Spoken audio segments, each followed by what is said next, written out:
வலிகளை சொல்லிட்டீங்க, right, accept பண்ணிக்கிறோம். வலிகளை நாங்க உணர்றோம். இதனால என்ன சொல்ல வரீங்க? நாங்க ஆடியன்ஸ் சாய்ஸ்ல விட்டுட்டோம், நீங்களே புரிஞ்சுக்கணும். நாங்க எப்படி புரிஞ்சுக்கிறது? சமத்துவத்தன்னு ஒன்று சொல்லணும் இருக்கலாம், அப்ப சொல்லலைன்னா அது யாரோடைய மிஸ்டேக்? ஸோ ஓவராலா என்னன்னா, நீங்க ஜாதிய படம் எடுக்கிறதுல தப்பு கிடையாது. நீங்க ஜாதிய படத்தை கரெக்டான மீட்டர்ல எடுக்கணும். அது அடுத்தவங்களை தூண்டக்கூடாது, அடுத்தவங்களை சிந்திக்க வைக்கணும். எல்லாருமே மாரி செல்வராஜ், ரஞ்சித் இவங்களை மட்டும் சொல்லல, மோகன்ஜி, இந்த மாதிரி நிறைய இயக்குநர்கள் இருக்காங்க. நீங்க ஜாதியை பிரதிநிதித்துவப்படுத்தி என்ன எங்களுக்கு கிடைச்சிருச்சு? நாங்க இவ்வளவு கஷ்டத்தை அனுபவிச்சோம், இது ஒரு டாக்குமெண்டேஷனை நாங்க கொடுக்குறோம் அப்படிங்கிறதுல எந்த தவறும் கிடையாது. நாங்க இவ்வளவு கஷ்டத்தை அனுபவிச்சோம், ஆனா நாங்க பெரிய ஆள் அப்படின்னு நீங்க சொல்றதுதான் எங்க பிரச்சனை. நம்ம எல்லாத்தையும் மாறிட்டோம், மெச்சூர்டு பீப்புள், சரிசமமா பழகிட்டோம் அப்படின்னு நம்ம என்னதான் பேசிக்கிட்டு இருந்தாலும், நம்ம டிஎன்ஏ ஜீன்னு ஒண்ணு இருக்கு இல்லையா, இது ஏதோ ஒரு இடத்துல ட்ரிகர் ஆகும், ரெப்ளிக் ஆகும். நம்ம சொல்லிக்கிறலாம் வெளியில, எல்லாரும் கூட ஈக்குவலா பழகுறோம், பேசுறோம் அப்படிங்கிறது நம்ம மைண்ட் ஒண்ணு இருக்கும். ஏன்னா இங்க யாருமே ஜாதிய பின்புலம் இல்லாம அந்த கல்ச்சரை விட்டுட்டு அப்படியே என்னன்னே தெரியாமல இங்க யாரும் வளர்றது கிடையாது. எம்ஜிஆர் டிவி சினிமா நேயர்கள் அனைவருக்கும் வணக்கம். நான் சுகன்யா அவங்களோட இணையிறது. இன்னைக்கு நம்மளுடைய கான்வர்சேஷன்ல இணையறாரு ஜெர்னலிஸ்ட் சிவபாலன் சார். அவளை வெல்கம் பண்ணிடலாம். Welcome to the show sir. வணக்கம் சார். ரொம்ப பரபரப்புக்கு இடையில சினிமா தீபாவளி நோக்கி நகர்ந்துட்டு இருக்கு அப்படின்னு சொல்லலாம். எல்லாருமே அடுத்தடுத்த படங்களை நோக்கி காத்துட்டு இருக்காங்க. அந்த வகையில மாரி செல்வராஜனுடைய பைசன், ஸோ ஆல்ரெடி நிறைய நீங்க பார்த்திருப்பீங்க. எல்லாருமே இது ஜாதி சார்ந்த படம் தான், மாரி செல்வராஜ்னாலே அது அப்படி ஒரு தோற்றம் இருக்கு அப்படிங்கிற மாதிரி பாக்குறாங்க. இதற்கு முன்னாடி மாரி செல்வராஜ் எடுத்த படங்களும் அப்படியாக தான் இருந்தது. அவரு நிறைய பிரஸ் மீட்ல சொல்லியிருப்பாரு, சில இயக்குனர்கள் அந்த ஜாதி சார்ந்த படங்களை தான் எடுக்கிறாங்க, நான் சினிமாவாதாக பாக்குறேன் அப்படின்னு சொல்லியிருந்தாலும் கூட, நான் அவர் எடுக்கக்கூடிய படங்கள் அப்படியாக தோன்றவில்லை. ஏன்னா எல்லாருமே ஒரு சைடடா தான் இருக்கு அப்படிங்கிற மாதிரி பேசுறாங்க. ஏன்னா அவர் எடுத்த படங்களுமே அப்படிதான் இருந்துச்சு. பரியேறும் பெருமாளா இருக்கட்டும், கர்ணனா இருக்கட்டும், அதுக்கப்புறம் மாமன்னனா இருக்கட்டும். இது நீங்க எப்படி சார் பாக்குறீங்க? இப்போ மாரி செல்வராஜ் அடிப்படையில அவங்க ஊர்ல நடந்த வாழ்வியல்ல நடக்கிற வழிகளை வச்சா அவர் படமா எடுக்கிறார். அப்படித்தான் அவர் தன்னை ப்ரொஜெக்ட் பண்ணிக்கிறார். இப்போ நம்ம மாரி செல்வராஜோடைய மேக்கிங்ல நம்ம குறை சொல்ல முடியாது, அவருடைய கதைக்களத்தையும் நம்ம குறை சொல்ல முடியாது. ஏன்னா ஒவ்வொரு படங்களுமே ஒரு வெற்றி. அது எங்கேயுமே என்னன்னா சாதியத்தை தூண்டுதா அப்படின்னு கேட்டா கிடையாது. ஆனா பர்சனலா மாரி செல்வராஜ் பேசுற விஷயங்கள் தான் இங்க பிரச்சனையா உண்டு பண்ணுது. இப்போ ஃபார் எக்ஸாம்பிள் பரியேறும் பெருமாள் படம் சொல்ற ஒரு விஷயம் என்னன்னா, 2 டீ கிளாஸ் நடுவுல ஒரு பூ. என்ன சொல்லுதுன்னா, இங்க பாகுபாடுங்கிறது 2 கிளாஸை பாருங்க, அதுக்குள்ள இருக்கிற கலரை பார்க்காதீங்க அப்படிங்கிற ஒரு விஷயத்தை தான் அந்த பூ மூலமா ஒன்று உணர்த்த முயற்சி பண்றாரு. அது ஓகே, அது நம்ம பார்க்கும்போது, நமக்கு அந்த படத்தை பார்க்கும்போது தலையில் தூக்கி வச்சு கொண்டாடணும். ஆனா நீங்க அந்த பரியேறும் பெருமாள் படத்தோடைய ஆடியோ லான்ச் அப்போ அதுக்கு முன்னாடி அவர் ஒரு மணி நேரம் பேசியிருப்பாரு. அது நீங்க கேட்டிருந்தீங்கன்னா தெரியும். படம் நல்லா தாங்க இருக்கு, தயவுசெய்து பேசுறது நிப்பாட்டுங்க அப்படின்னு தான் சொல்லியிருப்பாங்க நிறைய பேர் இவன் மேடையிலையோ. பிரச்சனை என்னன்னா, அவர் ஒரு விஷயத்த சொல்றாரு அப்படின்றதுல பிரச்சனை கிடையாது. அதை அவர் வெளியில சொல்ற விஷயம் இருக்கு இல்லையா, அது தப்பா ப்ரொஜெக்ட் ஆயிடுது. முதல் பாயிண்ட். 2வது பாயிண்ட், கர்ணன்லயுமே அதே ஒரு பிரச்சனை தான். ஸோ கர்ணன்ல இவர் என்ன பண்றாரு அப்படின்னா, ஒரு விஷயத்த ஒரு கதைக்களத்தை உள்ள அங்க நடக்கிற ஒரு விஷயத்த வச்சு அவர் ஒன்று பண்றாரு. அவர் பண்றாரு, ஆனா அதை வெளியில ப்ரொஜெக்ட் பண்றது வேற விதமான ஒரு விஷயமா அவர் பண்றாரு. ஸோ இது என்ன ஆகுது அப்படின்னா, நமக்கு அந்த ஒரு சாதிய தூண்டுதல் இருக்கு இல்லையா, அது ஆட்டோமேட்டிக்கா உள்ள வந்துடும். நம்ம என்னதான் நம்ம எல்லாத்தையும் மாறிட்டோம், மெச்சூர்டு பீப்புள், சரிசமமா பழகிட்டோம் அப்படின்னு நம்ம என்னதான் பேசிக்கிட்டு இருந்தாலும், நம்ம டிஎன்ஏ ஜீன்னு ஒண்ணு இருக்கு இல்லையா, இது ஏதோ ஒரு இடத்துல ட்ரிகர் ஆகும், ரெப்ளிக் ஆகும். நம்ம சொல்லிக்கிறலாம் வெளியில, எல்லாரும் கூட ஈக்குவலா பழகுறோம், பேசுறோம் அப்படிங்கிறது நம்ம மைண்ட் ஒண்ணு இருக்கும். ஏன்னா இங்க யாருமே ஜாதிய பின்புலம் இல்லாம அந்த கல்ச்சரை விட்டுட்டு அப்படியே என்னன்னே தெரியாமல இங்க யாரும் வளர்றது கிடையாது. எல்லாருக்கும் ஒரு ஜாதிய பின்புலத்துல இருந்து ஒன்று. இப்போ உதாரணத்துக்கு இப்போ கமல் சாரே எடுத்துக்கோங்களேன். கமல் சார் கடவுள் இல்ல, ஜாதி இல்ல அப்படின்னு அவர் என்னதான் சொன்னாலும், அவருடைய ஜாதிய பின்புலத்தை மையமா வச்சுதான் அவரோட கதையை எடுக்க முடியும். அவர் வேற எங்கேயும் எடுக்க முடியாது. ஏன்னா அவர் இங்க வாழ்ந்து எங்க அந்த ஒரு விஷயத்த பகுத்தறிவை புரிஞ்சுக்கிட்டாரோ, அந்த இடத்துல இருந்து தான் அவரால் ஒரு விஷயத்த சொல்ல முடியும். இங்கேயும் அதே மாதிரிதான், அவங்க பின்புலத்திலிருந்து அவங்க எடுக்கிறதுல தப்பு கிடையாது. ஆனா இங்க எடுக்கிறத தாண்டி இவங்க ப்ரொஜெக்ட் பண்ற விஷயம் தான் இங்க தப்பா தெரியுது. நாங்க இவ்வளவு கஷ்டத்தை அனுபவிச்சோம், இது ஒரு டாக்குமெண்டேஷனை நாங்க கொடுக்குறோம் அப்படிங்கிறதுல எந்த தவறும் கிடையாது. நாங்க இவ்வளவு கஷ்டத்தை அனுபவிச்சோம், ஆனா நாங்க பெரிய ஆள் அப்படின்னு நீங்க சொல்றதுதான் இங்க பிரச்சனை. ஸோ பிரச்சனை என்னன்னா, நீங்க உங்க வழிகளை நீங்க இங்க சொல்லும் போது அது இருக்கும். காதல்னு ஒரு படம் பாலாஜி சக்திவேல் இயக்குனர் பாலாஜி சக்திவேல் எடுத்திருப்பாரு. யாருனாலையும் மறக்க முடியாது சார். அந்த படத்தை விடவா நீங்க ஒரு ஜாதி படத்தை எடுத்துட போறீங்க? அந்த படம் சொல்லாத அந்த ஜாதிய அரசியலையா இந்த தமிழ் சினிமால வந்த எந்த படங்களும் அது சொல்லியிருக்க ஒரு நெத்தி அடி படம் சார், நிச்சயமாக. ஒரு படங்க அந்த படத்துல வந்து ஜாதிங்கிற ஒரு வார்த்தையை கூட எந்த இடத்துலயுமே யூஸ் பண்ணாம கடைசியில கொண்டு வந்திருப்பாரு. இந்த பரத்தோடைய கேரக்டர் என்ன, அவர் எந்த ஜாதியை பின்புலம் அப்படிங்கிறது எந்த ஒரு டீட்டெயில் நீங்களா அசியூம் பண்ணிக்கோங்க. ஐஸ்வர்யா என்ன கேரக்டர், அவங்க எந்த ஜாதியை பின்புலம் நீங்களா அசியூம் பண்ணிக்கோங்க. ஒரு அழகான காதல் அதுல வந்து எப்படியெல்லாம் பிரிச்சு எப்படியெல்லாம் உள்ள கொண்டு வந்து கடைசியில அந்த ஒரு டயலாக் ஒன்று பேசுவார் பாருங்க, தம்பி நீ என்ன சாதி அப்படின்னு கேட்கும்போது மனுஷ சாதின்னு பரத்தை சொல்லும்போது அந்த இடத்துல வந்து ஒரு சொல்லுவார் பார்த்தீங்களா, காக்கா குருவிக்கு ஒரு சாதி இருக்கு, கொக்கு குருவி கூட ஒரு சாதி இருக்கு, எல்லாத்துக்கும் ஒரு சாதி இருக்கு, அது மாதிரி மனுஷனுக்கும் ஒரு சாதி இருக்கு, நீ என்ன சாதிடான்னு கூப்பிட்டு வச்சு அடிக்கும் போது தான் நமக்கு அந்த வலி பதக்கும். ஐயோ என்னடா இப்படி குடும்பப்படுத்துறாங்க அப்படின்னு. அடிச்சது கூட முக்கியம் இல்லை, அடிச்சதுக்கு அப்புறம் அந்த பொண்ணையும் பயமுறுத்தி ஐயோ நீ உசுரோட இருக்கணும், அந்த இடத்துல அந்த பொண்ணு தன்னுடைய லவ்வை காட்டணும்ன்றதுக்காண்டி நீ உசுரோட இருந்தாலே எனக்கு போதும்டா, நீ செத்துட்டேன்னா நான் செத்த மாதிரிடான்னு சொல்லிட்டு தாலியை கழட்டி கூட எரிஞ்சிட்டு ஒரு வாழ்க்கை வாழ்றா. அவளும் ஒரு நிம்மதி இல்லாத ஒரு வாழ்க்கை வாழ்றா, இவனும் ஒரு ரோட்ல பைத்தியமா தெரியுறான். ஆனா குற்ற உணர்ச்சி அவளை கடைசியில கொண்டு வந்து சேர்க்குது. இதுக்கு நடுவுல அதே சாதியத்தை சேர்ந்த ஒருத்த வந்து செம்ம ட்விஸ்ட் அதுதான். யாரையுமே எதிர்பார்த்து போய் உட்கார வச்சு அவ அழுதையும் பார்த்து இதையும் பார்த்து ஒரு விஷயம் பண்ணுவாங்க. இப்ப பாருங்க, இப்ப எனக்கு சத்தியமா எனக்கும் இதை விட ஒரு ஜாதிய படத்தை என்னங்க நீங்க யாரு எடுத்துறாங்க? எல்லாருமே என்ன சொல்றேன், மாரி செல்வராஜ், ரஞ்சித் இவங்கள மட்டும் சொல்லல, மோகன்ஜி இந்த மாதிரி நிறைய இயக்குநர்கள் இருக்காங்க. நீங்க ஜாதியை பிரதிநிதித்துவப்படுத்தி என்ன எங்களுக்கு கிடைச்சிருச்சு? அந்த படத்துல கூட அவர் வந்து அந்த படத்தோட சக்சஸ காமிச்சுதான் அவர் வந்து ப்ரமோஷன் பண்ணிக்கிட்டாரே ஒழிய, அவரை நம்ம கொண்டாடணுமே ஒழிய, அதுக்கப்புறம் அவர் எடுத்த படங்கள் இந்த வழக்கு என்ன இருக்கட்டும், அது வந்து அது எல்லாமே சக்சஸனுடைய வெளிப்பாடு தான். அதுக்கப்புறம் தான் பாலாஜி சக்திவேல் சார் நம்ம கொண்டாடுறோம்.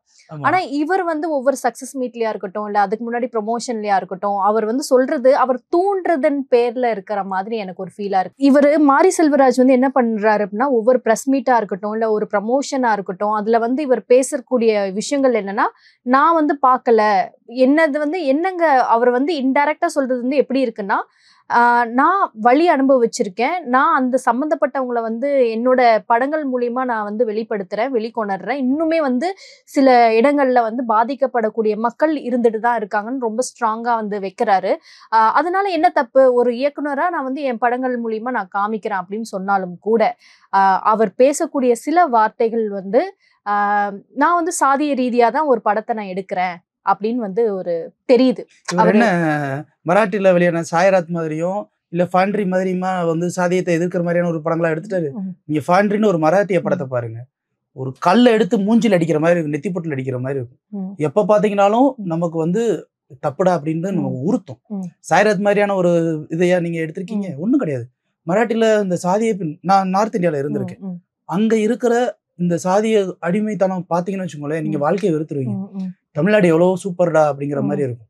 ஸோ அந்த அளவுக்கு வந்து அங்க ரொம்ப அதிகமா இருக்கும். ஆனா இங்க வந்து இல்லைன்னுலாம் நான் சொல்ல மாட்டேன், கண்டிப்பா இருக்கு, நான் இல்லை அப்படின்லாம் சொல்ல முடியாது. ஆனா 20 வருடத்துக்கு முன்னாடி இருந்த அந்த கல்ச்சர்ல இருந்து அடாப்டேட் ஆகி நிறைய பேர் எங்கேயோ எவ்வளவோ மாறிட்டாங்க. இன்னமும் அங்கங்க ஒரு சில இடங்கள்ல இருக்கு. இதை இன்டியூஸ் பண்ற மாதிரி தான் இப்ப இந்த படங்கள்லாம் வந்துகிட்டு இருக்கு. இவர் பேசுற விஷயங்கள் இப்போ சமீபத்தில் கூட ஒரு இன்டர்வியூ பார்த்தேன், இந்தியா எதிரியோ, அவர் வந்து ஏன் நீங்க அந்த அந்த ஒரு வட்டத்துக்குள்ளே இருக்கீங்க, அதை தாண்டி வேற ஜானர்ல ஏன் படம் எடுக்க முடியாது அவங்களால அப்படின்னு கேட்கும்போது அவர் என்ன, எதுக்கு நான் எடுக்கணும், எப்ப பார்த்தாலும் யாரோ ஒரு ஹீரோ ஒர்ஷிப் பண்ணிட்டு அது பண்ணிக்கிட்டே இருக்கணுமா, ஏன் இதுக்குள்ள நான் எடுக்கக்கூடாது, உங்களுக்கு யார் சொன்னது ஒரு படம் எடுத்துட்டா அடுத்து அது சார்ந்து வேற படம் எடுக்கக்கூடாதுன்னு யார் உங்களுக்கு எதுவும் ரூல்ஸ் போட்டாங்களா அப்படின்னு கேள்விகள் கேட்கிறாரு. அது என்ன ஆகுது அப்படின்னா, அடுத்தவங்களோட உணர்வுகளை தூண்டி விடுற மாதிரி இருக்கு. இது அடுத்த பிரச்சனை என்னன்னா, நீங்க ஏன் அதை வந்து ஒண்ணு பண்றீங்க, நாங்க அம்பேத்கரையும் காமராஜரையும் முத்துராமலிங்க தவிர ஒரு தேசிய தலைவரா பார்க்கணும்ன்ற இடத்துல நீங்க ஒரு ஜாதிய தலைவரா பார்க்க வைக்கிறீங்களே. இல்ல கேள்வி எழுது, நீங்க தானே அந்த ஜாதிய தலைவரா பார்க்குறீங்க. அவங்க நாட்டுல வந்து அம்பேத்கர் யாரு, சட்ட மேதை, நாங்க அவர் படிக்கிறது காரணம்னா எங்களுக்கு இந்த சட்டம் இன்னைக்கு நாங்க பேச்சு உரிமை எங்களுக்கு இந்த அளவுக்கு இருக்கு அப்படின்னா அவர் வந்து அசம்பிள் பண்ண நிறைய விஷயங்கள் இருக்கு, நான் அவங்கள பத்தி பேசணும். காமராஜர் நான் ஏன் கொண்டாடுறோம் அப்படின்னா, அவர் இன்னைக்கு தமிழ்நாட்டுல கட்டின இந்த 8 அணைகள்லாம் இன்னைக்கு தமிழ்நாட்டை பாதுகாத்துக்கிட்டு இருக்கு. அவர் செஞ்ச நிறைய விஷயங்கள், நேர்மை, அதே மாதிரி எளிமை, இந்த ஒரு விஷயத்த நான் அவர்கிட்ட இருந்து கத்துக்கணும்னு ஆசைப்படுறேன். அது என்ன தப்பு இருக்கு? இப்போ முத்துராமலிங்க தேவர் பார்லிமெண்ட்ல போய் நின்று குற்றப்பரம்பரை அப்படிங்கறத வந்து வெறும் தேவர் இனத்துக்கு மட்டும் அவர் ஒழுக்கலையே, குற்றப்பரம்பரைன்னு எங்கெங்கெல்லாம் இருந்துச்சோ எல்லாத்துக்கும் போராடி தானே அந்த ஒரு சட்டத்தையும் நொறுக்குனாரு. அப்போ நான் இவங்களை பத்திலாம் நான் படிக்கணும் அப்படின்னா இவங்களை ஒரு தேசிய தலைவரா நான் பார்த்தா மட்டும்தான் என்னால அதை புரிஞ்சுக்க முடியுமே தவிர நான் ஒரு ஜாதிய தலைவரா பார்த்தோன்னா நான் இவரை மட்டும் தானே கொண்டாடுவேன். அப்ப நீங்க என்ன பண்றீங்க? இது எல்லாத்தையும் கொண்டு வந்து திணிக்கிறீங்கல்ல. பொது ஊடகத்துக்குள்ள வந்து நீங்க உங்களுடைய கருத்தியல் ரீதியான ஒரு படத்தை நீங்க திணிக்கும் போது அப்ப இன்னொருத்தவனுக்கு வந்து அப்ப ஏன் ஜாதி சும்மா வாடா அப்படின்னு தானே கேட்பான். அப்ப இதுதான் இங்க பிரச்சனையா வருது. சரி, நீங்க அடிப்படையில வந்து நீ இந்த ஜாதிக்காரன்டா, நீ இந்த ஜாதிக்காரனான்னு வேண்டாம். நீங்க ஒரு சொல்ல வந்த விஷயத்த அழகா சொல்லுங்க. நான் அதனாலதான் எக்ஸாம்பிளுக்கு காதல் படத்தை சொன்னேன். காதல் படம் சொல்ற அந்த எக்ஸாம்பிள் வந்து வேற யாருமே சொல்ல முடியாது. காதல் படத்துல வந்து ஒரு ஜாதிய படம் தான். அந்த படம் சொல்ற அந்த விஷயங்கள் எல்லாமே வந்து நமக்கு இப்ப பார்த்தாலும் நமக்கு வந்து ஒரு மெய்சில் இருக்கும். அப்படி எடுத்துட்டு போங்களேன், என்ன தப்பு இருக்கு? அதுல என்ன பிரச்சனை வந்திருக்கு? வேதம் புதியதுன்னு ஒரு படம் பாரதி ராஜா சார் எடுத்திருப்பாரு. அதுல வந்து ஒரு டைலாக், அது அப்பவே கான்ட்ரவர்சியலா ஒண்ணு கிடையாது. ஜெயகாந்தன் அவருடைய ஜெய் ஜெயசங்கர ஹரஹர சங்கரன் ஜெய் ஜெயசங்கரன் ஒரு நாவல் அடாப்டேஷன் தான் அது. அதுல நான் கரையேறிட்டேன், நீங்க எப்ப ஏற போறீள் அப்படின்னு ஒரு டைலாக் வரும். நீங்க பாலு தேவர்னு சொல்றீங்களே, அந்த தேவருங்கிறது நீங்க படிச்சு வாங்கின பட்டமா அப்படின்னு ஒரு கேள்வி வரும். அப்போ வந்து சொல்லி முடிச்சுட்டு சத்யராஜ் அங்க நிற்பாரு. அந்த சின்ன பையன் அப்படி மேலே ஏறி வருவாரு. வந்ததுக்கு அப்புறம் வந்து நான் கரையேறிட்டேன், நீங்க எப்ப ஏற போறீங்கன்னு ஒரு டைலாக் சொல்லுவாங்க. அது யாரு சொல்றாங்கன்னா, அந்த படத்தின்படி அந்த கதைப்படி அவர் வந்து ஒரு பிராமணத்தவர், இவர் வந்து ஒரு தேவர் இனத்தை சேர்ந்தவர். இவங்க 2 பேத்துக்குள்ள காதல். இந்த காதலையும் தாண்டி அவங்க 2 பேத்துக்குள்ள இருக்கிற அந்த ஒரு கான்வர்சேஷன்ல ஒரு விஷயம் ஒரு சின்ன பையன் புரிஞ்சுக்கிட்டு வெளியில வந்துட்டான். ஆனா ஒரு முதியவர் புரிஞ்சுக்கிறாம இன்னும் அந்த இடத்துல நிக்கிறார் அப்படிங்கிற ஒரு விஷயத்த அழகா போர்ட்ரே பண்ணிருப்பாங்க. போதும், இதை நாங்க புரிஞ்சுக்கிட்டு போயிடும். நீங்க ஏன் இதை வந்து திணிச்சு நாங்க அப்படி இப்படி வழி இன்னைக்கு யாருமே அப்படிலாம் பாக்குறது இல்லைங்க. இந்த உலகத்துல அன்பும் காதல்னு ஒண்ணு வந்ததுக்கு அப்புறம் இன்னைக்கு யாருமே எதுவுமே பாக்குறது இல்லை. இந்த சில விஷயங்களை வெள்ளக்காரனை கொண்டாடிடலாம். ஏன்னா எல்லாருக்கும் ஒரே மாதிரி பேண்ட் சட்டையை போட்டு விட்டு போ, ஆம்பளை இருந்தாலும் பொம்பளை எல்லாருக்கும் ஒரே ட்ரெஸ் கல்ச்சர் கூட, எல்லாரையும் சோசியலா பழக விடு அப்படின்னும் போது அவனுக்கு அந்த தாட்டே வராதே. அதை பத்தி யோசிக்க வேண்டிய அவசியமே இல்லையே. ஒரு ஜென்ரேஷன் கேப் உருவாக்கிட்டா அடுத்த ஜென்ரேஷன்ல அது மாறிடுவேன். இப்ப நீங்க என்ன பண்றீங்க? ஃபீட் பண்றீங்களா? திரும்பவும் எங்கேயோ முடிஞ்சு போன ஒரு விஷயத்தை திரும்ப திரும்ப திணிக்க ட்ரை பண்றீங்கல்ல. அப்ப என்ன ஆகுது? நமக்கே வந்து ஒரு சடன் என்ன ஆகும்? ஓஹோ, இந்த ஒரு ஸ்டோரி சொல்லுவாங்கல்ல, பூனைகள் கூடயே வந்து புலி சேர்ந்து விளையாடி பழகிட்டு அது தன்னை பூனையாவே பவிச்சுக்கிட்டு அது பாட்டுக்கு ஒரு வாழ்க்கை, நிம்மதியான ஒரு வாழ்க்கை வாழ்ந்துட்டு இருக்கப்போ தண்ணிக்குள்ள போய் பார்க்கும்போது இதுக்கும் உருவ வித்தியாசமா இருக்கு அப்படின்னும் போது பக்கத்துல இருக்க புலி சொல்லிச்சா, நீ புலிடா, நீ இப்படி வாடா என்னும் போது இந்த புலி என்ன பண்ணுச்சா, அதுக்கப்புறம் வந்து பூனை எல்லாத்தையும் விட்டுட்டு நான் அங்கதான் போறேன்னு சொல்லி போய் இருக்கிறது எல்லாத்தையும் போய் கடிக்க போய் அது பாவத்தை சம்பாரிச்சு கடைசியில் அது கடிபட்டு செத்து போச்சான். இது என்னன்னா, பூனையோட பூனையா நீ உன்னுடைய பலம் தெரியாம கூட இருந்துட்டு போட்டோம், நிம்மதியான ஒரு வாழ்க்கை வாழ்ந்தே இல்ல, எல்லாரும் கூட அன்பா சந்தோஷமா இருந்தே இல்ல, விளையாட்டுத்தனமா இருந்தே இல்ல. இதுல கிடைக்காத இதுல என்ன உனக்கு நிம்மதி கிடைக்காம போச்சு? எல்லாமே கிடைச்சிருச்சு, சந்தோஷம் கிடைச்சிருச்சு, ஆனந்தம் கிடைச்சிருச்சு. நீ அங்க போய் நின்று நான் இந்த இனத்தை சேர்ந்தவன், நீ ஒரு விஷயத்துக்கு பண்றதுனால அடிபடுறது யாரு? ஒண்ணு நீ ஆண்ட பரம்பரைன்னு ஒண்ணு பேசுற, இல்ல நீ அழிஞ்ச பரம்பரைன்னு ஒண்ணு பேசுற. ரெண்டுக்கும் யாரு பாதிப்பு? 2 பேருக்குமே பாதிப்பு. சோ இதுதான் நான் சொல்ல வரேன். இப்ப மாரி செல்வராஜ் இந்த ஒரு விஷயத்த பண்றான்னா அதுக்கு முன்னாடி ரஞ்சித்தும் ஒரு முன்னோடி தான். ரஞ்சித்தும் பண்ணாரு. ரஞ்சித்துமே ஒரு இடத்துல கேள்வி கேட்டாரு, தேவர் மகன் சின்ன கவுண்டர்ல என்ன ஜாதி படம் இல்லையா அப்படின்னு. நீங்க தேவர் மகன் எடுத்துக்கோங்க. தேவர் மகன் படத்துல 2 சாதிக்கும் சண்டை வரும்னா பெரிய தேவர் சின்ன தேவருக்கு சண்டை தான் வருமே தவிர இந்த தேவருக்கும் இன்னொரு ஏதோ ஒரு ஜாதி இருக்கவங்களுக்கும் சண்டை வராது.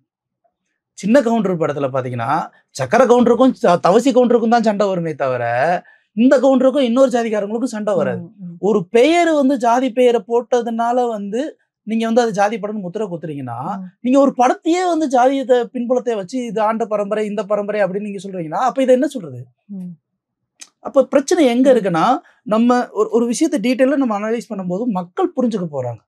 இளைமறைக்காயா சில விஷயங்களை புரிஞ்சுங்க. எல்லாரும் படம் பார்க்கணும்ல. இவங்க ஜாதிக்காரங்களுக்கு மட்டும் ஒன்றும் படம் இல்லையே. இல்ல நீங்க அப்படிதான் எடுக்கிறீங்கன்னா இந்த சாதிக்காரங்களுக்கு மட்டும் எப்படி UBA சர்டிபிகேட் கொடுக்குறாங்களோ இந்த ஜாதிக்காரங்களுக்கு மட்டும் இந்த படம் இல்ல. அவர் படங்கள்ல நோட் பண்ணீங்களா, விலங்குகளையும் கடவுளையும் மையப்படுத்தி சில விஷயங்கள்லாம் நம்ம கிட்ட காமிப்பாங்க. அதை எப்படி பாக்குறீங்க? இப்போ அது வந்து ஒரு டைரக்டர்ஸோடைய ஓன் கிரியேட்டிவ் ஃப்ரீடம். அது நம்ம எதுவுமே சொல்ல முடியாது. இப்போ பரியரும் பெரும்பாலும் ஒரு நாயை வச்சு ஒண்ணு பண்ணிருப்பாரு. அப்புறம் ஒரு ஆட்டுக்குட்டியை வச்சுட்டு ஒண்ணு கண்ணன்ல ஒண்ணு பண்ணிருப்பாங்க. பன்றியை வச்சு ஒண்ணு பண்ணி எல்லா இடத்துலயுமே வந்து என்னன்னா அது அவருடைய கிரியேட்டிவ் ஃப்ரீடம். ஒவ்வொரு மனிதனுக்கும் ஒரு விலங்கோட குணம் இருக்கும், அது இயல்பு. இப்போ உங்களுக்கு ஒரு விலங்குடைய குணம் இருக்கும், எனக்கு ஒரு விலங்குடைய குணம் இருக்கும். அதை வந்து நீங்க ஏதோ ஒரு இடத்துல சிம்பாலிக்கா நீங்க சில விஷயங்கள் பண்றதுல நான் தப்பு சொல்ல மாட்டேன். அது ஓன் கிரியேட்டிவ் ஃப்ரீடம். பட் அதை வச்சு நீங்க இன்னொருத்தனை அசிங்கப்படுத்தக்கூடாது. நம்ம அது வந்து அவங்களுடைய தனிப்பட்ட விருப்பம். எனக்கு அந்த ஒரு விஷயத்துல கூட எனக்கு பிரச்சனை இல்லை. எனக்கு பிரச்சனை எல்லாம் என்ன தெரியுங்களா, ஃபீட் பண்ற ஒரு விஷயம் தான். மாரி செல்வராஜ் அவர்கள் ஒவ்வொரு இடத்தையும் ஃபீல் பண்ற அந்த ஃபீடிங் வேணும்னே ஒண்ணு திணிக்கிறாரு இல்லையா? இப்ப எனக்கு மாமன்னன்லாம் பார்க்கும்போது எனக்கு சூப்பர் படம் தோணுச்சு. ஆனா அவர் ஏன் மேடையில போய் நின்னுட்டு, அ நான் தேவர்மன் படம் பார்த்துட்டு, அதுல வந்து வடிவேல் சார் அந்த எசக்கி கேரக்டர் பார்த்து இன்ஸ்பயர் ஆயி தான் நான் மாமன்னன் படம் பண்ணேன். அந்த படத்துக்கும் அந்த தேவர்மன் படத்துல வர எசக்கி கேரக்டருக்கு என்ன சம்மந்தம் இருக்கு? நீங்க படம் பார்த்ததுக்கப்புறம், ஏன்டா இதுக்கு என்னய்யா சம்மந்தம் இருக்கு? எதுக்கு இப்படி ஒண்ணு பேசுனீங்க? இதுதான் பிரச்சனை. நீங்க வந்து அந்த படத்த ஓட வைக்கணுன்றதுக்காக ஒரு விஷயத்த கிரியேட் பண்ண வேண்டாமே அப்படிங்கிறது தான் என்னுடைய இது. நீங்க பாட்டுக்கு ஒண்ணு பண்ணிட்டு போயிருக்கலாம்ல. அது பாட்டுக்கு நம்ம ஒரு வேலைய பார்த்துட்டு போறோம். இப்போ வாழை படம்லாம் ஓகே. வாழ்வியல் சார்ந்து நிறைய விஷயங்கள் ஏதோ சின்ன பையன் உலகம், அதுல ஒரு ஆக்சிடென்ட் நிறைய விஷயங்கள் அந்த ஊர பத்தி பேசுறாரு. அதுல ஏதோ ஒரு இடத்துல வந்து ஒரு பாட புத்தகத்துல அம்பேத்கர் படம் போட்டு ஒண்ணு வரும். எதுக்கு அம்பேத்கர்? மக்கள் மத்தியில அது தமிழ் பாட புத்தகம். நீங்க ஒரு சட்ட புத்தகத்துக்கு அம்பேத்கர் படம் போட்டா ஒரு நியாயம் இருக்கு. அது போட்டிருக்கா போடலையா அப்படிங்கிற டீட்டெயில் நமக்கே தெரியாது. 8வது படிக்கும்போது அம்பேத்கர் படம் இருந்ததா இல்ல. எனக்கு தெரிஞ்சு பள்ளி பாடத்துல அன்றைய காலகட்டங்கள்ல மேக்ஸிமம் என்னன்னா, ஒரு கோபுரம் இருக்கும். ஏதாவது ஒரு கோபுரம் இருக்கும். இல்ல நம்ம ஊர்ல இருக்க ஹெரிடேஜ் பிளேசஸ் மட்டும் தான் அங்க வச்சிருப்பாங்க. மகாபலிபுரத்தோடைய அந்த கருத்தூண் ஏதாவது இருக்கும். பட் மேபி அது இருக்கா இல்லையான்றது இல்ல. பட் அதை ஏன் ப்ரோபகேண்டா பண்ணணும்? சோ இதுதான் அங்க பிரச்சனையா இப்ப இருக்கு. மத்த இயக்குனர்கள் கூட சில விஷயங்கள்ல முன்னிறுத்துவாங்க. அவங்களோட இதுல முன்னிறுத்துவாங்க. ஆனா வெளிப்படையா தெரிஞ்சது கிடையாது. எக்ஸாம்பிளுக்கு சொல்லணும்னா ராவணன் படம். அதெல்லாம் ஜாதிய சார்ந்த ஒரு படமா வந்து பார்க்கப்படுது. அதுல வந்து ரொம்ப அழகா ஒரு சாமிய வச்சு ஒரு சீன் எடுத்திருப்பாங்க. அத நீங்க நிச்சயமா பார்த்திருப்பீங்க. அதுல அவ்ளோ அழகா வந்து ஒரு விஷயத்த கன்வே பண்ணியிருப்பாரு. அது காதலையும் அப்பாற்பட்ட ஒரு விஷயமா தான் அந்த சீன்ல வந்து நம்ம பார்க்க முடியும். இவர் வந்து ரொம்ப ராவா குடுக்குறாரா மாரி செல்வராஜ் அவர்கள்?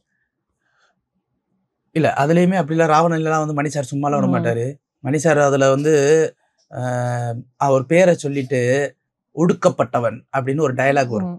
ஒடுக்கப்பட்டவன்னா என்ன மீனிங்? அவர் சொல்லிட்டாருல்ல, சொல்லாம ஒண்ணும் இல்லையே.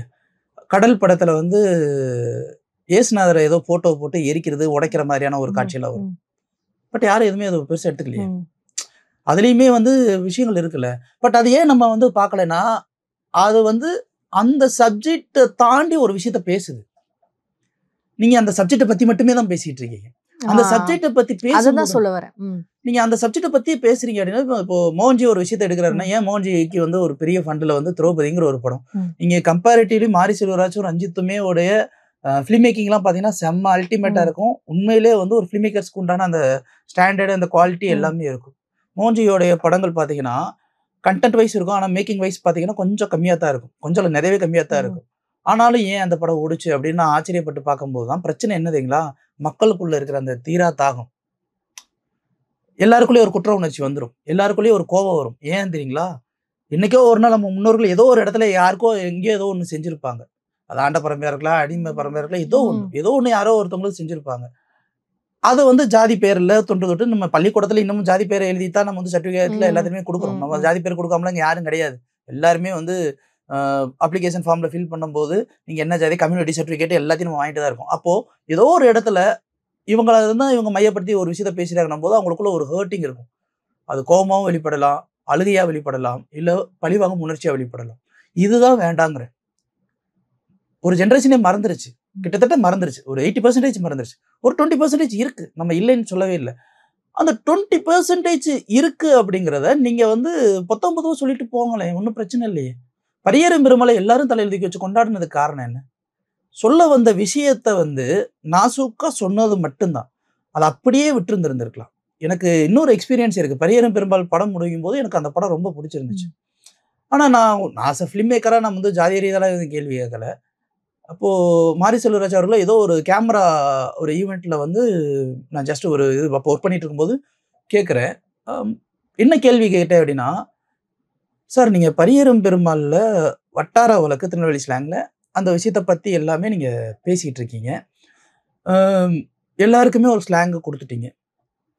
பட் அந்த பொண்ணு மட்டும் பேசும்போது ஒரு ஸ்லாங்ல பேசல. அவங்க ரொம்ப நியூட்ரல் ஸ்லாங்ல பேசுறாங்க. நீங்க வட்டார வழக்குன்னும்போது அந்த பொண்ணுக்கு அதே வட்டார வழக்கு தானே குடுத்துருக்கணும். ஏன் சார்? அப்படின்ற ஒரு கேள்விய நான் முன் வச்சேன். அதுக்கு அவரு பதில் சொன்னாரு. என்ன பதில் சொன்னாருன்னா, அந்த பொண்ணு தெலுங்கு சார். நான் இந்த பதில எதிர்பார்க்கல. நான் அப்படி ஒரு பொறுப்பான ஒரு இயக்குனர்கிட்ட இருந்து நான் அப்படி ஒரு பதில எதிர்பார்க்கல. இது அவருக்கு ஞாபகம் இருக்குமான்றது கூட தெரியல. நான் திருப்பியும் கேட்டேன். சார் எல்லாருக்குமே நடிக்க வரும்போது நீங்க எல்லாருக்குமே சொல்லிக் குடுத்து தான் நடிக்க வைக்க போறீங்க. அப்ப அவருக்கும் அவங்களுக்கும் அந்த ஒரு ஸ்லாங்கை நீங்க கொடுத்துருந்துருக்கும். நீங்க என்ன பரியரும் பெருமாளை செக் பண்ணி பாத்துக்கோ. இல்ல நான் கவனிச்சிருக்கேன். அவங்களுக்கு மட்டும் நியூட்ரல் ஸ்லாங். இல்ல இப்ப இந்த பதில் நானே எதிர்பார்க்கல. நான் நினைச்சேன் ஓகே அவங்க வந்து ஒரு அவர் சொல்ற மாதிரி ஒரு மேலிடத்துல இருக்கக்கூடிய ஒரு பெண்ணு, அவங்க வந்து அவங்க அந்த மாதிரி வழக்கு வட்டாரத்துல வந்து பேச மாட்டாங்க. சோ அவங்க படிச்சதுல இருந்து அப்படி சொல்லுவாங்கன்னு நான் எதிர்பார்த்தேன். நானும் அது நான் அடுத்த கேள்வி கேட்டேன். சார் ஒருத்தவங்க என்ன சார் இப்படி பேசுறீங்க அப்படிங்கிற மாதிரி நான் வந்து பக்கத்துல சிரிச்சுட்டு இருந்தாங்க. அதுக்கடுத்து திருப்பி கேட்கும்போது என்ன சொன்னாருன்னா, சார் எல்லாருமே ஒரே ஸ்லாங்கை பேசணும் அப்படிங்கிற அவசியம் இல்லை சார். சிலர் வந்து வெளியூருக்கு போயிருப்பாங்க, அங்க ஊர்ல ஒரு ஸ்லாங் இருக்கும், இங்க ஊர்ல ஒரு ஸ்லாங் இருக்கும் அப்படின்லாம் வந்து சொல்லிக்கிட்டு இருந்தாரு. நான் சொன்னேன், சார் இப்போ நான் தமிழ்நாட்டில் இருக்கேன், நான் என்னதான் இங்கிலீஷ்ல பேசினாலும் என்னோட அக்சென்ட்டும் மாறாது. நான் எங்க போய் பேசினாலும் நீங்க இந்தியனான்னு கேட்பாங்க, அதுலயும் நீ தமிழனான்னு கேட்பாங்க. ஏன்னா என்னோட ஸ்லாங் மாறாது. மேபி என்னோட அந்த லாங்குவேஜ் வேணா மாறுமே தவிர என்னோட அக்சென்ட் மாறாது. ஏதோ ஒரு இடத்துல அது ரெஃப்ளெக்ட் ஆகிடும். நான் எவ்வளோ பேசினாலும் என்னோட ஸ்லாங்ல ஏதாவது ஒருத்தர் என்னோட ஊர் பாஷை மதுரை பாஷைன்னா அது வந்துடும். அப்படி இருக்கும்போது எப்படி அப்படின்னு. ஏன் வெளியூர்ல போனவங்க சென்னைக்கு வராங்க, அவங்கலாம் வந்து நியூட்ரல் ஸ்லாங்ல பேசுறது இல்லையா, அதே ஸ்லாங்ல பேசுறது இல்லையா? கரெக்ட், நியூட்ரல் ஸ்லாங்ல வெளியூர்ல வந்துடுறாங்க, பேச போறாங்க, ரைட், நான் அக்செப்ட் பண்ணிக்கிறேன். அந்த பொண்ணு காலேஜ் அங்கே தானே படிக்குது. அது ஒன்று மெட்ராஸ்ல இருந்து இங்க படிச்சுட்டு இங்க வாரம் வந்து பார்க்க வரலையே காதலனை இல்லை ஃப்ரெண்டை. அங்கே தானே படிக்குது, கூட தானே படிக்கிறாங்க, இங்கிலீஷ்லாம் கற்றுக் கொடுக்குதுல. அப்போ அந்த ஒரு ஸ்லாங்ல தானே பேசியிருக்கணும். அது பதில் வரல. அது எங்கெங்கயோ மழுப்பி என்னென்னமோ சொன்னார். நான் அடுத்த ஒரு கேள்வி கேட்டேன். சரி இதுக்கு வந்து அவர் இப்படி பேசுறாரு, சரி ஓகே நம்ம வந்து டெக்னிக்கலா பேச வேண்டாம், வேற விதமா பேசுவோம். சார் நீங்க பரியரும் பெருமாள் படத்துல சமத்துவத்தை பத்தி பேசியிருக்கீங்க, கரெக்ட் தானே? சமத்துவத்தை பத்தி தானே அதுல பேசியிருக்காரு. சமத்துவம் வேணும் அப்படிங்கிற ஒரு விஷயத்த பேசியிருக்காரு. இப்போ நான் கேட்டேன், சார் ஒரு சேஞ்ச் கொண்டு வச்சுக்குவோம். வரலாற்றுல எப்பவுமே சொல்ற ஒரு விஷயம், ஒடுக்கப்பட்டவன் ஓங்கி அடிப்பான், ஓங்கி அடிப்பவன் ஒடுக்கப்படுவான். இதுதான் வரலாறு. நீங்க எந்த வரலாறு வேணா எடுத்துக்கிட்டாங்களா, என்னைக்காவது ஒரு நாள் அமுக்குவாங்க, திருப்பி எந்திரிச்சு வருவாங்க. இதுதான் வரலாறு. ஒருவேளை உங்க கணக்குப்படி மாரி செல்வராஜ் சமத்துவத்தை பத்தி பேசுற மாரி செல்வராஜ் இப்போ ஒடுக்கப்பட்டவர்களுக்காக ஒரு குரல் எடுத்திருக்காரு, அவங்களுக்கு சமத்துவம் வேணும் அப்படின்னு சொல்றாரு. ஒருவேளை இந்த ஒடுக்கப்பட்டவர்கள் உயர்ந்தவர்களாகவும் உயர்ந்தவர்கள் ஒடுக்கப்பட்டவர்களாக இருக்கும்போது இதே மாரி செல்வராஜ் இதே மாதிரி சமத்துவத்தை வச்சு படம் எடுப்பாரா அப்படின்னு கேள்வி கேட்டேன். நியாயமான கேள்வி தானே. சமத்துவன்ற போது எல்லாத்துக்குமே ஒண்ணுதானே. ஜாதிய பற்று இல்ல, சமத்துவம் தான் முக்கியம் அப்படின்னும் போது அந்த கேள்வி கேட்கும்போது எனக்கு என்ன பதில் வந்தது அப்படின்னா, என்ன சொன்னாருன்னா, எனக்கு வலிச்ச வழியை நான் இன்னொருத்தவங்களுக்கு கொடுக்க மாட்டேன் அப்படின்னு ஃபர்ஸ்ட். அதுக்கு முன்னாடி என்ன சொன்னாருன்னா, கரெக்ட், என்ன சொன்னாருன்னா, இந்த சம்பாஷணைகளா அவருக்கு ஞாபகம் இருக்கு மாதிரி தெரியும். ஒரு 6 பரியரும் பெருமாள் வந்த டைம்ல என்ன சொன்னார்னா, நான் இப்படிலாம் யோசிக்கவே இல்லை, அதுக்குள்ள நீங்க என்னென்னமோ யோசிக்க ஆரம்பிச்சிட்டீங்க அப்படின்னு சொல்லி சொன்னாரு. அதுக்கடுத்து திருப்பி ஏதோ கேட்கும்போது என்ன சொன்னாருன்னா, நீங்க உங்களுக்குள்ள இந்த கேள்வி இருக்குனாலே உங்களுக்குள்ள ஜாதிய பற்று இருக்கு அப்படின்னு சொல்லி சொன்னாரு. சார் இந்த கேள்விக்கும் ஜாதிய பற்றுறதுக்கும் என்ன சம்மந்தம் இருக்கு? நான் இல்ல இந்த ஜாதிய தாட்டு இருந்தா மட்டும்தான் இந்த கேள்வி வரும். உங்களுக்கு ஜாதிய தாட்டு இருக்கிறதுனால தானே நீங்க படம் எடுக்கிறீங்க. சரி எனக்கு அப்படியே இந்த ஜாதிய தாட்டை இருந்துட்டு போட்டுமே, நீங்க அப்படி பண்ணுவீங்களா படம்? என் கேள்வி என்னன்னா, எனக்கு அந்த ஜாதிய தாட்டை இருந்துட்டு போட்டோம், நான் அதை வந்து நான் மறுக்கல, ஓகே நான் இருந்துக்கிறேன். நான் கேட்கிற கேள்வி என்னன்னா, ஒடுக்கப்பட்டவர்களுக்காக சமத்துவத்தை பத்தி பேசுற இதே மாரி செல்வராஜ் நாளைக்கு ஒடுக்கப்பட்டவர்கள் உயர்ந்து வரும்போது, கல்வியின் மூலமா அறத்தின் மூலமா ஏதோ ஒரு இடத்துல உயர்ந்து வரும்போது, உயர்ந்தவர்கள் ஒரே இடத்துல ஆணவத்தினால அழிஞ்சு திருப்பி கீழே வரும்போது, இப்போ அவங்களுக்காகவும் ஏதோ ஒரு விஷயத்துல சமத்துவத்துக்காக படம் எடுப்பாருங்கிறத என் கேள்வி. அதுக்கு நீங்க என்ன பதில் சொல்ல போறீங்க என்னும்போது, எனக்கு ஏற்பட்ட வழியை நான் இன்னொருத்தவங்களுக்கு கொடுக்க மாட்டேன், அப்படியெல்லாம் நான் பண்ணவே மாட்டேன், நான் எதுவுமே பண்ண மாட்டேன். நான் காமனா வந்து கேட்டதுக்கு ஆமான்னு சொல்லியிருந்தா முடிஞ்சு போச்சு. ஏன்னா அக்செப்ட் பண்ணிக்கிற மனசு இல்லை. அவருக்கு வழி இருக்கலாம், தப்பு இல்லை. அந்த வழியை சொல்றதுக்கு ஒரு ஊடகம் நமக்கு ஒரு மீடியம் கிடைச்சிருச்சு, தப்பு இல்லை. ஆனா அவருடைய ஃபைனல் டிசிஷன் என்ன? இதனால அவர் சொல்ல வர்றது என்ன? தன்னோட வழியை சொல்ல முயற்சி பண்றாரு. கரெக்ட், எல்லாருக்கும் ஒரு வழி இருக்கும், அந்த வழி ஏதோ ஒரு இடத்துல நம்ம சொல்ல முயற்சி பண்ணுவோம். அந்த வழியை தாண்டி நீங்க அடுத்து என்ன சொல்ல வரீங்க? தேவர்மகன் படத்துல தேவர்மகன் படம் அவ்வளவு விஷயங்கள் பேசினாலும் கடைசியில ஏன் வந்து கமல் சார் வந்து நாசர் தலையை வெட்டிட்டு போங்கடா டேய் புள்ள குட்டிகளை படிக்க வைங்கடா, என்ன மாதிரி ஒரு வாழ்க்கை இனிமேல் எந்த ஒரு தேவமகனுக்கும் வரக்கூடாது, அந்த வார்த்தையை அவர் ஸ்பெசிஃபை பண்ணி சொல்லிட்டு போனாரு. அவர் சொல்லாம இருக்கலாம்ல. நியாயம். அடிப்படையில கமலஹாசன் என்ன தேவரா? இல்ல. ஏன் வந்து அந்த வார்த்தையை ஸ்பெசிஃபை பண்ணி அதை எந்த தேவரின மக்களும் அதை எதிர்த்து பேசலையே. போங்கடா டேய் புள்ள குட்டிகளை படிக்க வைங்கடா, இந்த மாதிரி ஒரு வாழ்க்கை இனிமேல் எந்த அன்றைய காலகட்டம்லாம் ஜாதி வந்து பயங்கரமா இருந்த ஒரு விஷயம். எல்லாரும் தலையில தூக்கி வச்சு கொண்டாடினாங்க. என்னதை ஏன் கொண்டாடினாங்க? அப்படியே வந்து எந்த ஒரு தேவை மகனுக்கு வேணாண்டா போய் பிள்ளைக்குட்டியில படிக்கும் இந்த வார்த்தையை வச்சுட்டு நிறைய பேர் படிக்க வச்சவங்களும் இருக்காங்க.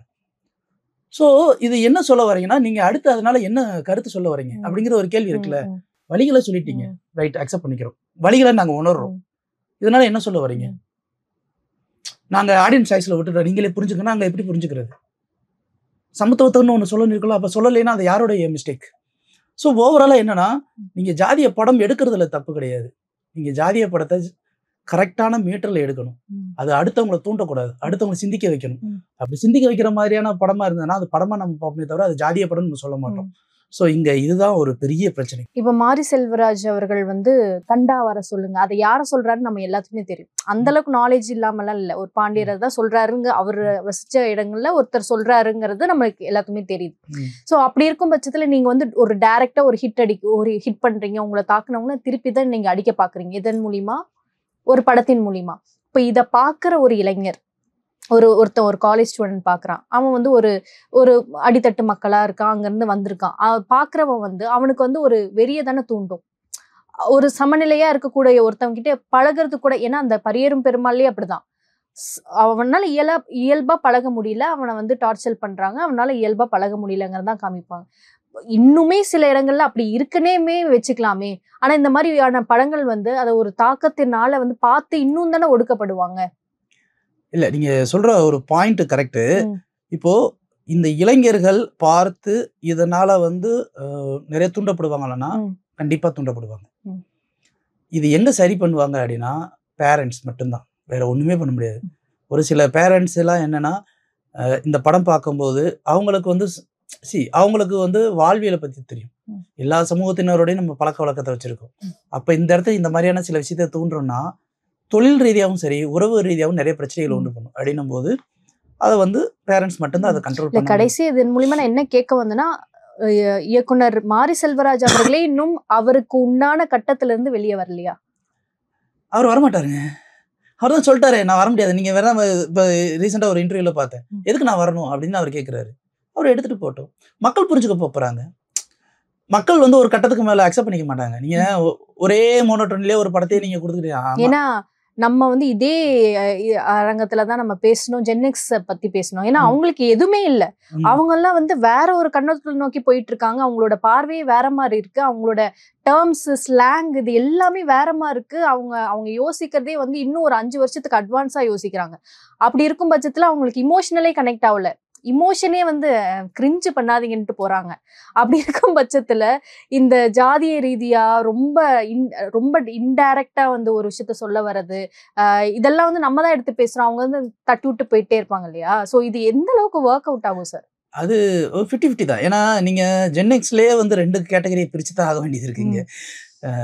மாரி செல்வராஜோட படங்கள் பிஎன்சி சென்டர்ஸ்ன்னு சொல்றாங்க இல்லையா, ஊராட்சி, நகராட்சி, மேபி அந்த சிறுநகராட்சின்னு சொல்லுவாங்க. அந்த கேட்டகரியில இருந்து குக்கிராமம் வரைக்கும் இருக்கீங்கன்னு வச்சுங்களேன்.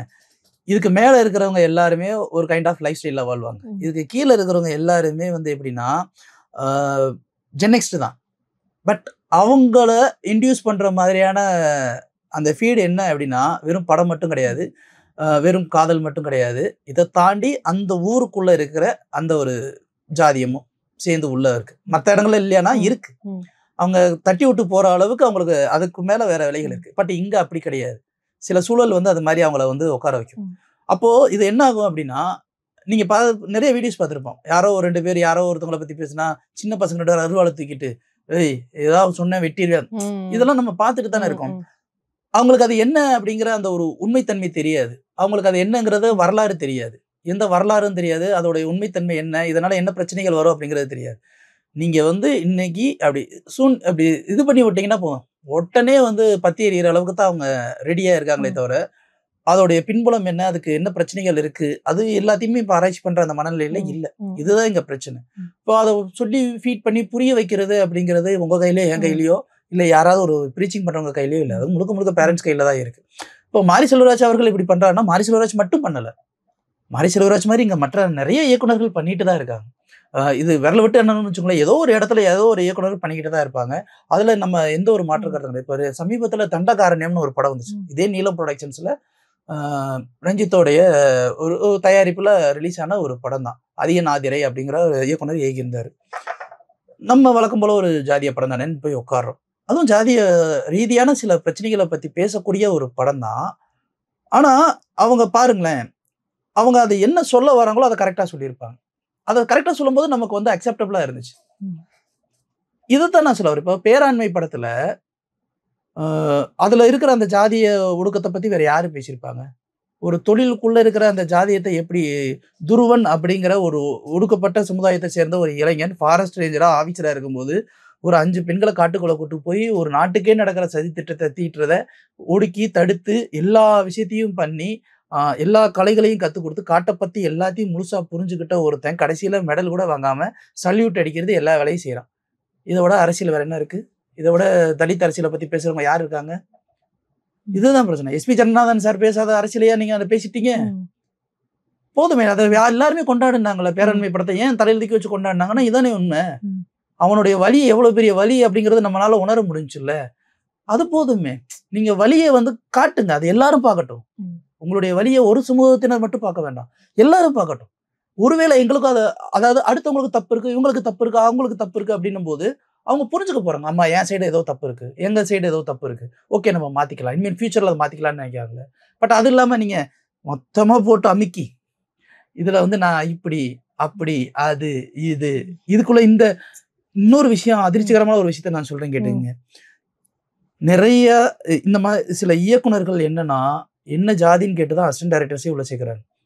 என்ன சொல்றீங்க? இன்னுமா இந்த காலகட்டத்துல கூடவா? அன்றைய காலகட்டங்கள்ல அசிஸ்டன்ட் டைரக்டர்ஸ்க்கு வாய்ப்பு கிடைக்கிறது ஓகே, ப்ரொடியூசர்ட்ட போகும்போது ஜாதகத்தை கொண்டு போய் நீட்டுவாங்க. சரிங்களா, கதை என்னதான் இருந்தாலும் இவன் ஜாதகம் என் ஜாதகம் கரெக்டா செட் ஆகுதா இல்லையா அப்படின்னு தான் போவாங்க. இப்ப என்னடானா நிறைய இடங்களையுமே வந்து என்ன கேஸ்ட் அப்படிங்கிற ஒரு விஷயத்த வச்சுதான் சிலர் எல்லாம் சேர்க்கிறாங்க. ஏதோ 1-2 பேரு அப்படி மாத்தி இது பண்ணிட்டு இருக்காங்க. முன்னாடி ஊர்க்காரன் சேர்க்கிற ஒரு இது கல்ச்சர் இருந்துச்சு. அப்புறம் அது கொஞ்சம் மாறுச்சு. இப்ப என்னன்னா இந்த ஜாதியம் இவங்களுக்கு தான் வாய்ப்பு கொடுக்கணும், அவங்களுக்கு தான் வாய்ப்பு கொடுக்கணும். எல்லாமே உடைஞ்சிருச்சுங்க. எல்லாமே வந்து ஒரு மாதிரி நியூக்ளியரா மாறிடுச்சு. இதெல்லாம் நடந்துகிட்டு தான் இருக்கு. ஆனா வெளியில சொல்ல முடியாது. முதல்ல அடிப்படையில இங்க வந்து திறமைக்கு மதிப்பு கொடுக்கறதுக்கு அவங்களுக்கு எண்ணம் நல்லா இருந்தா தானே அதோடைய வெளிப்பாடும் நல்லா இருக்கும். இங்கேயே அது நடக்குது. அப்புறம் நீங்க பிஹைண்ட் த ஸ்கிரீன்லயே இவ்வளவு பிரச்சனைகள் இருக்குன்னும் போது நீங்க இன் ஃப்ரண்ட் ஆஃப் தி ஸ்கிரீனை பத்தி என்ன பேசினாலும் அது ஒண்ணும் பண்ண முடியாதுல்ல. நாம மாறாத வரைக்கும் எதுவும் மாறாது. இப்ப கடைசியா இப்ப பைசன் திரைப்படம் இதற்கு முன்னாடி வந்து மாரி செல்வராஜ் எடுத்த படங்கள்ல வந்து ஃபர்ஸ்ட் சமத்துவத்தை பத்தி பேசினாரு. படிப்பு ரொம்ப முக்கியம்டா, படிச்சிருடா அப்படின்னு சொல்லிட்டு படிப்பை பத்தி சொல்லியிருப்பாரு. அதுக்கப்புறம் கடைசி படமான மாமனிதன் எல்லாத்தையும் ஒன்னா சமமா பார்க்கணும் அப்படிங்கிற மாதிரி சொல்லியிருப்பாரு. நான் ஒரு நல்ல நல்ல விஷயங்கள் சொல்லியிருந்தாலும் கூட இப்ப பைசன்ல எதை மையப்படுத்தி இவர் வந்து பேசியிருப்பாரு அப்படின்னு ஒரு யூகம் இருக்கு அவங்களுக்கு. அடிப்படையில தென் மாவட்டம், அதுவும் தூத்துக்குடி பகுதிகளில் கபடிங்கிறது ஒரு பிரபலமான ஒரு விளையாட்டு. அதே மாதிரி அங்க வந்து ரொம்ப சென்சிட்டிவான ஒரு ஏரியாவும் கூடாது. எல்லா விதத்திலுமே ஒரு ஊர் கிடையாது, ஊரே கலவர பூமிடா அப்படிங்கிற மாதிரி எல்லாமே தென் மாவட்டம்னாலே கொஞ்சம் சென்சிட்டிவான இடம் தான்.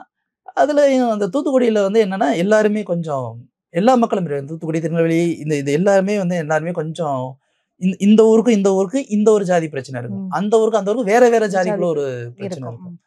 இப்போ இவர் வந்து இந்த கபடி ஆட்டத்துல வந்து ஒருத்தன் ஜெயிக்க முன்னேறி வரும்போது அவனுடைய ஜாதிய பின்புலம் எப்படி அவனை தடுத்து எப்படி அவனை ஒடுக்க போகுது அப்படிங்கிறது தான் இது கதைக்களம். இது மாரி செல்வராஜ் எப்படி எடுத்து கொண்டு வர்றாரு அப்படிங்கிறத ஒரு வச்சுதான் நம்ம இந்த ஒரு விஷயத்த பத்தியே நம்ம பேச போறோம். இதுல வந்து கண்டிப்பா ஒரு ஜாதிய பின்புலம் இருக்கும். ஆனா நான் இப்ப சொல்றீங்க, மக்கள் எல்லாருமே லப்பர் பந்துங்கிற ஒரு படத்தை பார்த்துட்டாங்க. லப்பர் பந்து ஒரு ஜாதி படம் தான். ஆனா எங்கேயாவது நமக்கு அது ஜாதியம் தோணுச்சா? இல்ல. செம்ம ஜாலியா ஒரு படம். அதுல சொல்லாத ஒரு வார்த்தை இவங்க என்ன சொல்லி வர போறாங்க. அதுல வந்து அந்த பாலசரவணன் ஒரு டயலாக் பேசுவார் பாருங்க. அண்ணே எல்லாருக்குமே வந்து எனக்கு எஸ்சி ஃப்ரெண்டு ஒருத்தர் இருக்காண்டா, இந்த எஸ்சி ஃப்ரெண்டா இருக்கணும்னா நம்ப கூடாதுண்ணே, தம்பி மாதிரின்னு சொல்றோம்ல நம்ப கூடாது. தம்பினா தம்பியா பாரு, இல்லைன்னா பார்க்காத. புரியுதுங்களா? அது நெத்திப்பொட்டில் அடிச்ச மாதிரி. இப்படி எஸ்சி ஃப்ரெண்ட் இருக்கான்றது இது யாருமே சொல்ல மாட்டாங்க. அவ்வளவு தூரம் தைரியமா அவர் சொல்றாரு. எல்லாருக்குமே வந்து கூஸ்பம்ஸ், இதான் தாண்டா எதிர்பார்க்கணும், இவ்வளவு தூரம் வெளிப்படையா நீங்க சொல்றீங்க அப்படின்னா புரிஞ்சிடும். அது மாதிரி குடும்பஸ்தனும் எனக்கு பிடிச்சிருந்துச்சு சார். அது டைரக்டாவே சொல்லியிருப்பாங்க. அந்த பொண்ணு எஸ்சி பொண்ணு, ஏன் இப்படி என்ன போட்டு எல்லா இடத்துலயும் பாடாப்படுத்தி டைரக்டா சொல்லியிருப்பாங்க. ஆமா, இப்போ அந்த பொண்ணு சொல்றாங்கல்ல, இப்போ அதுக்கு வந்து அவருமே வந்து என்ன சொன்னா காலமிக்கி விடுறது, சிம்பிளா அவங்களுக்குள்ள இருக்கிற அந்த லவ் வந்து சொல்லிட்டு போயிடுவாங்கல்ல. கொஞ்சம் காலமிக்கு வருது அப்படின்னு அந்த லவ் மாத்தி நம்ம அதை பத்தியே யோசிக்க வேண்டிய அவசியமே இல்லை. அவசியமே இல்ல. புரியுதுங்களா? அவங்க ஊரே அக்செப்ட் பண்ணிக்கிச்சு, அவங்க ஹஸ்பண்ட் அக்செப்ட் பண்ணிட்டாரு. நீங்க என்ன வேணா பேசிட்டு போங்க. முடிஞ்சு போச்சுல. இது நான் என்ன சொல்ல வரேன்னா, நீங்க ஒரு விஷயத்த பத்தி அங்க பேசுறீங்க அப்படின்னா அந்த ஒரு விஷயத்தினால அடுத்து ஆக்கப்பூர்வமான ஒரு விஷயமா நடந்ததுன்னா பிரச்சனை இல்ல. இப்ப இவர் இந்த ஒரு விஷயத்தினால என்ன ஆகும் அப்படின்னா, நான் சொல்ற மாதிரி லப்பர் பந்து படத்தை பார்த்து மக்கள் ஃபுல்லா மண்டையில ஏத்திட்டாங்க. ஸ்போர்ட்ஸ் டிராமால இந்த மாதிரி வந்து ஜாதியம் பேசின படங்கள்ன்றது ரொம்ப குறைவு.